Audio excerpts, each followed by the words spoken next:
तर पुण्यामध्ये gas cylinder तुटवड्याचा मोठा फटका बसतोय। शहरातील मेस खानावळी बंद होण्याच्या मार्गावर आहेत। पुण्यात शिक्षणासाठी आलेल्या विद्यार्थ्यांनाही याचा मोठा फटका बसण्याची शक्यता आहे। शिक्षणाचं माहेरघर म्हणून ओळख असलेल्या पुणे शहरात राज्यासह देशभरातल्या विविध ठिकाणांहून विद्यार्थी शिक्षण घेण्यासाठी येतात। व्यावसायिक सिलेंडरचा तुटवडा निर्माण झाल्यामुळे याचा परिणाम थेट विद्यार्थ्यांवर होऊ शकतो। पुणे शहरात असणाऱ्या शेकडो मेस आणि खानावळी यांच्यासमोर मोठा पेच निर्माण झाल्यामुळे त्या बंद होण्याच्या मार्गावर असलेले विद्यार्थी वर्ग सुद्धा अडचणीत सापडला आहे। एक डबा दोघात खावा लागेल, परिस्थिती निवळली नाही तर थेट गावी जावं लागेल अशी भावना या विद्यार्थ्यांनी व्यक्त केली आहे।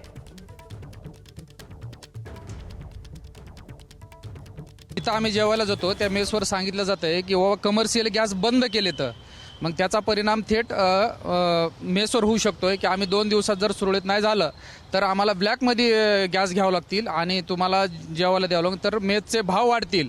आणि जे विद्यार्थ्यांना सकाळी नाश्ता लागतो तर नाश्ता 15 ते 25 रुपयापर्यंत आहे, त्याचे भाव वाढून 50-60 रुपयापर्यंत जाऊ शकतात। जर गॅसचे जर प्राइस वाढल्या किंवा गॅस जर ब्लॅकच्या मार्केटमधून घेण्याची वेळ आलीच तर त्याचा तो म्हणजे इनडायरेक्टली जो परिणाम आहे तो विद्यार्थ्यांच्या खिशावरती होणार आहे। आणि जो लिमिटेड रिसोर्स असतो जो पैशाचा वगैरे जो गावाकडून येतो तो सध्या गावाकडेही जर दुष्काळाची परिस्थिती किंवा उन्हाळा वाढल्यामुळे पाण्याची वगैरे टंचाई किंवा शेतमालाला भाव नसल्यामुळे त्याचा तो इनडायरेक्टली परिणाम तो विद्यार्थ्यांवरतीच होणार आहे। ऑलरेडीच काही विद्यार्थी आर्थिक परिस्थितीमुळे एक डबा दोघांमध्ये खातात। जर उद्या त्यांनी मेसवाल्यांनी सांगितले, हॉटेलवाल्यांनी सांगितले की आम्ही भाव वाढ करणार, कारण त्यांना ब्लॅकमध्ये सिलेंडर विकत घ्यावं लागतात आणि ब्लॅकमध्ये सिलेंडर पण येणाऱ्या काळात मिळणार नाही अशी परिस्थिती आहे। मग अशा वेळेस विद्यार्थ्यांना जर आर्थिक परिस्थिती त्यांच्यासमोर बिकट झाली तर त्यांना घरी जाण्याशिवाय पर्याय राहणार नाही। म्हणून आम्हाला वाटतं की सरकारनं हस्तक्षेप करावा, गॅस पुरवठा पूर्ववत करावा व सामुदायिक जेवणावळी किंवा पोळी भाजी केंद्र सरकारनं सुरू करावीत असे जिथं विद्यार्थी केंद्रित आहेत अशा ठिकाणी। एका मेसला एका मुलांना 3000 एक भाव आहे मेसला एका।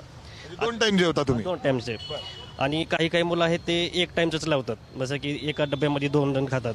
आता गॅसचे भाववाढ जर झाले तर साधारण ती 3650 पर्यंत तरी जाईल, 600 रुपये तरी वाढतील। आणि निश्चितपणे चाय झाला, नाश्ता, मेसच्या एका प्लेटचं भाडं हे तर वाढणारच आहे। असंही असू शकतं रूमचं भाडं पण वाढेल, कारण की रूम मालकांना आम्हाला काल चेतावणी केली की रूमचं भाडं पण वाढणार आहे। तर भारताला नेमका LPG किती लागतो आपण ग्राफिक्सद्वारे पाहूयात।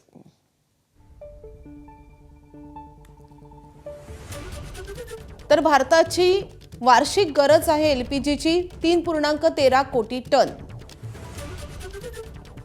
तर देशांतर्गत उत्पादन होतं 1.28 कोटी टनाचं। तर आयात होते 60%।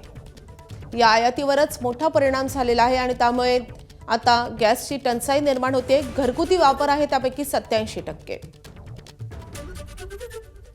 तर हॉटेल रेस्टॉरंटचा वापर आहे 13%। गॅसचे ग्राहक आहेत तब्बल 33.8 कोटी।